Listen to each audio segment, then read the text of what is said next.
Over the last 10 or 15 years, vehicles have become more and more complex by adding more and more computer components. Now we have backup cameras, we have navigation systems, we have entertainment systems built into the headrest.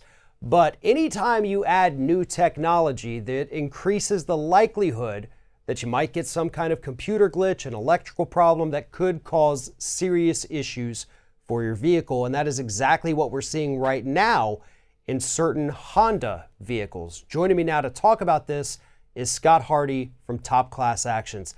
Scott, I appreciate you being here with us today.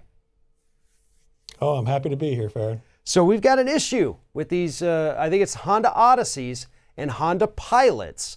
They're what they call the infotainment system, which is what controls both the entertainment and the information systems like the backup camera, navigation, all sorts of things people rely on these days. They're glitching out and freezing up just as a normal computer would do. So tell us what's happening with this. Exactly. So as you know, with these newer cars, instead of really having just the old style radio and headset, the buttons, now you just got a big screen that controls everything from climate control to GPS to your satellite radio and your MP3s, and of course, as you mentioned, your backup camera.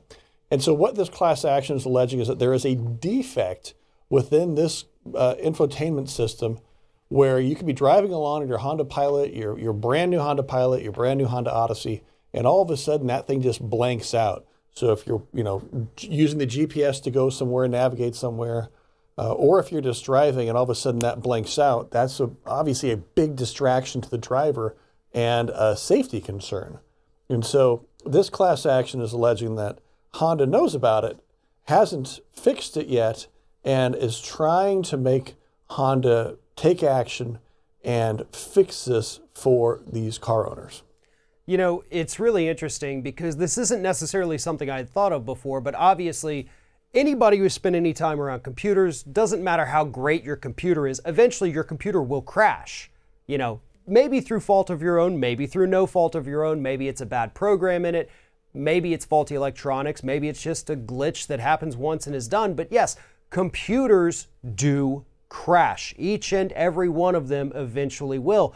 And so as we add these new computer components to vehicles, these big screens that now control everything other than in some cases, the ignition or the gear shifting, we're putting more reliance in the car on this computer system. And unfortunately, we haven't made computer systems to where they are foolproof at this point. And so Honda, I guess, kind of really skimped a little bit, it seems like. It seems like with this particular model in these vehicles, and their system is prone to crashing. And if you're driving along, if you're dependent upon your navigation system or whatever it is, or even if it's just there suddenly flashing a blue screen, flashing a black screen, that is immediately going to divert the driver's attention down here instead of up here where it needs to be to make sure you're not about to hit someone. I mean, that's a very serious distraction there.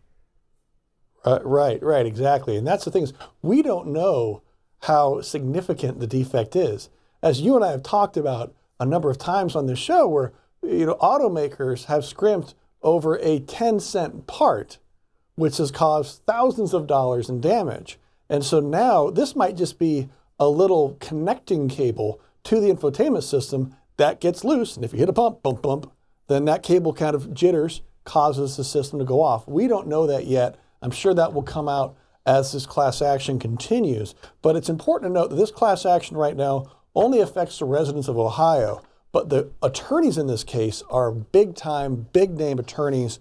We've got Steve Berman from Huggins Berman, and of course we've got Jeff Goldenberg and Todd Naylor of Goldenberg Schneider. And I know those guys, and so even though right now this says this is just Ohio, just wait. I think we'll likely see this one certified and this expand to a nationwide class. So have no fear, residents outside of Ohio.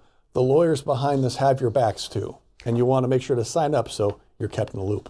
And this is going to be an interesting one to kind of keep an eye on because depending on where that glitch is, maybe it is something with the actual processor inside of that screen, or if it's something a little further down the line in a wiring harness or with some fuses or switches somewhere else, this could be linked to a bigger problem depending on where the glitch happens to be. So anybody driving one of these vehicles needs to make sure that they get educated about this issue and follow the steps necessary to try and get it corrected. Because again, we're not exactly sure what's happening with this right now. And it's always best, especially when we're talking about vehicles, to err on the side of caution. So for more information about this particular issue, I encourage everyone, follow the link in the description of this video. Head over to topclassactions.com, check out this story, get all of the relevant details, and make sure that you protect yourself, your family, and everyone else on the road if you own one of these Honda Odyssey or Honda Pilot vehicles. Scott Hardy, topclassactions.com. Thank you very much for telling us this story. Thank you for your time, Farron.